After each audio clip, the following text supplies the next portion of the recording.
Hello friends, आप देख रहे हैं आपका चैनल शेयर बाजार विद आयुष। और दोस्तों इस वीडियो में बात करने वाले हैं आई रीडा स्टॉक के बारे में।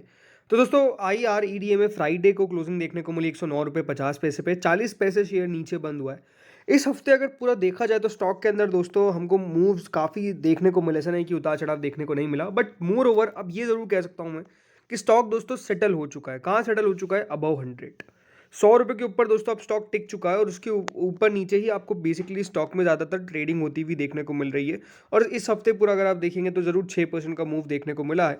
लेकिन खास बात क्या है कि दोस्तों 100 रुपये के नीचे जैसे ही गया था, काफ़ी बढ़िया यहाँ पे आपको तेज़ी बनती हुई नजर आ गई। और अभी मोर ओवर जैसे मैंने कहा, 100 रुपये के ऊपर ही दोस्तों आपको स्टॉक कायम देखने को मिलता है। और स्टॉक में ये कह सकते हैं कि अब एक लेवल बन चुका है जो ओवरऑल ठीक है, सपोर्ट एग्जैक्ट हम नहीं कहेंगे, लेकिन हाँ ज़रूर एक लेवल है जहाँ पे स्टॉक अभी आपको रुकता हुआ देखने को मिल रहा है। बाकी अपने आप में रिटर्न्स तो काफ़ी शानदार है ही। देखिए, तो इस वीडियो में दोस्तों इंपॉर्टेंट जो अपडेट्स निकल के आए कंपनी के ऊपर, उसके ऊपर बात करेंगे। टेक्निकली थोड़ा सा स्टॉक को देखेंगे, तो वीडियो को देखिएगा पूरा ज़रूर। उससे पहले अभी तक दोस्तों अगर आपने चैनल को सब्सक्राइब नहीं किया है तो आप चैनल को ज़रूर सब्सक्राइब भी कर लीजिएगा।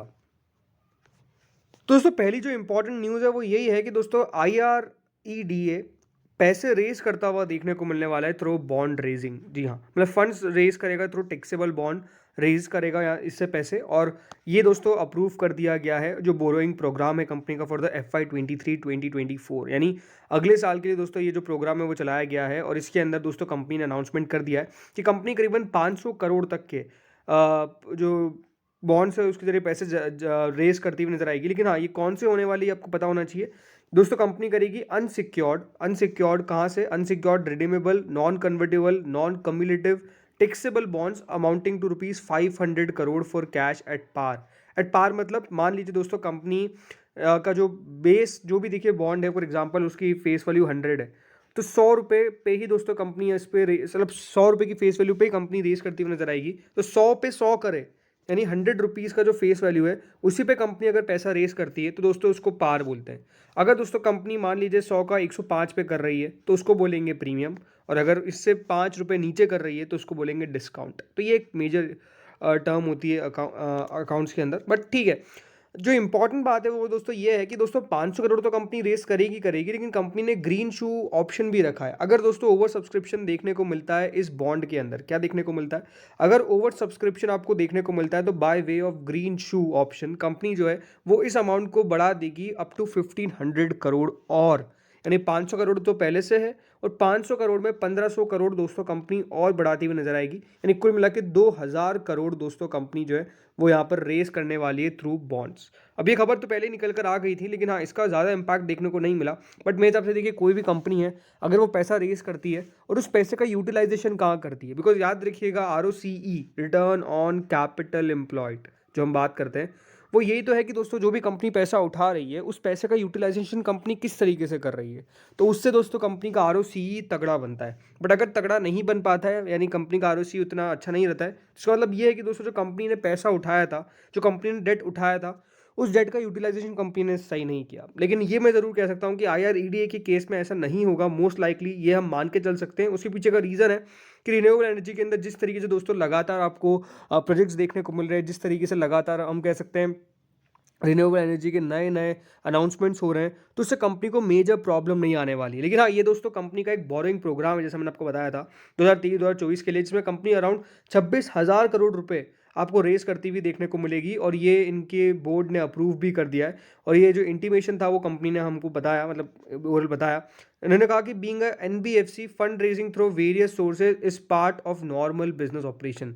तो आप लोग अगर सोच रहे हैं कि कंपनी इतना पैसा रेस क्यों कर रही है, बिकॉज जैसे मैंने आपको बताया कि एक NBFC है, ऑलरेडी आपको सबको पता ही है अगर आप लगातार वीडियोस देख रहे हैं। NBFC को दोस्तों इनको क्या करना है? इनको तो देखिए पैसा बांटना है ना, राइट? ये तो एक क्या है, फाइनेंसिंग कंपनी है जो दोस्तों फाइनेंस करती है रिन्यूएबल एनर्जी के लिए, भले वो प्राइवेट कोई फर्म हो या फिर कोई गवर्नमेंट फर्म हो, तो उनको पैसा बांटती है। तो अगर आप सोच रहे हैं कि कंपनी एक साल में 26,000 करोड़ रुपए रेस कर रही है, इतना पैसों का ज़रूरत कंपनी को क्यों है, तो बेसिकली कंपनी दोस्तों इस पैसे को बांटेगी आगे और बांटेगी ही, आप समझिए। तो ये कोई बहुत बड़ी बात नहीं है। इसलिए अगर आप कंपनी का डेट टू इक्विटी रेशियो देखेंगे तो वो आपको दोस्तों ज़्यादा ही दिखेगा, राइट? उस लेकिन वो चिंता वाली बात नहीं है, क्योंकि NBFC है, ये NBFC का debt to equity overall higher ही रहेगा, ठीक है।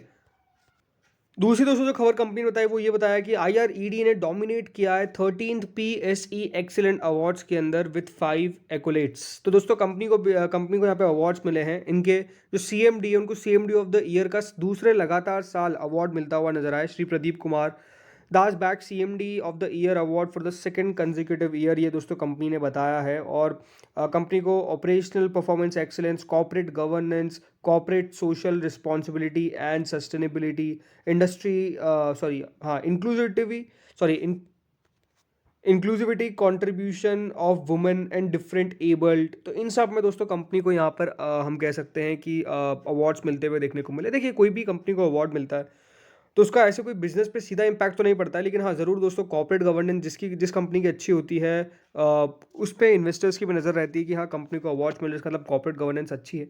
और यही है कि दोस्तों ठीक है, मतलब जो कंपनी को ये मिला है, बाकी हाँ यार ठीक ही अच्छा ही है, बुरा तो है नहीं कहीं से भी, बट ठीक है। लगातार दोस्तों IREDA को ये अवार्ड्स मिलते आए हैं पहले भी, ये वही कंपनी ने बताया कि इस बार भी कंपनी को अवार्ड जो है वो बेसिकली मिले हैं। तो जैसे मैं आपको बताया था दोस्तों शुरुआत में कि अब स्टॉक थोड़ा सा एक जगह सेटल हो रहा है, ये दोस्तों साफ साफ देखने को मिल सकता है आपको, क्योंकि स्टॉक ने अब हम कह सकते हैं एक जोन को पकड़ लिया है जो ऑलमोस्ट दोस्तों ये है कि इसके नीचे स्टॉक ओवरऑल जाएगा नहीं, इस तरीके की पॉसिबिलिटी हम कर सकते हैं नहीं। जरूर दोस्तों 100 रुपये के नीचे गया था लेकिन 100 रुपये के नीचे टिका नहीं, ऊपर जाकर बंद हुआ, तो ये एक पॉजिटिव बात है। तो अब बिल्कुल जो शेयर में लेवल है वो आपको 100 का क्लोज टू वॉच रखना है, बिकॉज 100 का लेवल अगर टूटेगा तो फिर दोस्तों गिरावट बन सकती है। अदरवाइज अगर मैं बात करता हूँ फ्राइडे के सेशन के बारे में, तो स्टॉक में मोरोवर हमको कुछ खास सेशन देखने को मिला है। तो फ्राइडे को अगर आप देखेंगे ओवरऑल जो कैंडल फॉर्म हुई है, इसका मतलब ये कि कुछ खास सेशन आपको ज़्यादा देखने को नहीं मिला, ज़्यादा उतार चढ़ाव देखने को नहीं मिला। लेकिन इससे पहले अगर आप देखेंगे तो उतार चढ़ाव काफ़ी ज़्यादा देखने को मिल रहा था शेयर के अंदर। लेकिन ठीक है, ये हमको अब यही देखना है कि दोस्तों यहाँ से शेयर कौन से लेवल के पास जाता हुआ नज़र आता है, क्योंकि अगर दोस्तों यहाँ से स्टॉक में आपको 100 रुपये का लेवल टूटता है नीचे में, तो फिर गिरावट थोड़ी सी हावी होगी। इस तरीके की एक्सपेक्टेशन आप करके चल सकते हैं। अगर जिस दिन भी दोस्तों स्टॉक ने 100 रुपीज़ के बिलो क्लोजिंग दी, क्या मैं बोल रहा हूँ, 100 रुपीज़ के बिलो क्लोजिंग दी, ठीक है, क्लोजिंग अगर दिन के दौरान 100 रुपये के नीचे चला भी जाता है, लेकिन अगर वापस ऊपर आता है तो बात अलग है, लेकिन क्लोजिंग अगर देता है तो फिर जाकर प्रॉब्लम होगी। बाकी एज सच कोई दिक्कत नज़र नहीं आती है स्टॉक के अंदर। ज़रूर देखिए कंपनी के ऊपर आपको हमेशा फोकस कैसे रखना है। सिंपल सी बात है, शेयर बाजार में ज़्यादा आपको दिमाग नहीं लगाने देता है, जहाँ पे आपको बिजनेस समझ में आ जाए वहाँ पे बने रहिए और कंपनी के नंबर्स पे ट्रैक करके रखिए। बिकॉज याद रखिए शेयर बाजार में ज़रूर जब दोस्तों बुल मार्केट है, जैसे कि अभी बुल मार्केट चल रहा है, तो सब कुछ अच्छा दिखता है हमको, इसमें कोई दोहराई नहीं, और हम चाहते हैं कि हमारे शेयर्स भी चले, जो हमारे पास है वो भी पूरा पार्टिसिपेशन करें। लेकिन याद रखिए कभी समय आएगा जब थोड़ा सा बाजार खराब रहेगा, इसको हम देखिए बेयर मार्केट का कभी टर्म भी दे दे, कभी ऐसा बाजार आ जाए, तो उस समय दोस्तों ये इंपॉर्टेंट होता है कि आपको स्टॉक के अंदर कन्विक्शन है कि नहीं। बिकॉज याद रखिएगा बेयर मार्केट के अंदर अच्छे अच्छे स्टॉक्स करेक्ट कर जाते हैं और बुल मार्केट में खराब से खराब स्टॉक भी चल जाते हैं। इस बात को आपको समझ में आना चाहिए। लेकिन ज़रूर उसके बाद जब दोस्तों बाजार एक कूलिंग ऑफ पीरियड में जाता है तो फिर अच्छे और बुरे स्टॉक्स में पहचान होना स्टार्ट हो जाती है, राइट। तो ये इंपॉर्टेंट है कि अगर दोस्तों आप किसी भी कंपनी को ले रहे हैं XYZ, उस कंपनी की आपको करना कुछ नहीं है, जस्ट कंपनी के हर बार अर्निंग्स को देखते रहना है, कंपनी के डेवलपमेंट्स को देखते रहना है। अगर वो डेवलपमेंट्स और अर्निंग्स कंपनी की सब पॉजिटिव दिख रही है तो इट्स वेल एंड गुड।